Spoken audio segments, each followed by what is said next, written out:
di ka na sumuko ang puso ko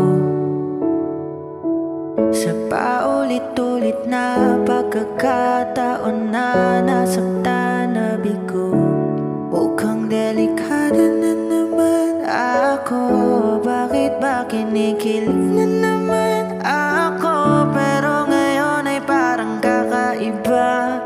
Pag nakatingin sa iyong mata, ang mundo ay kalma. Ngayong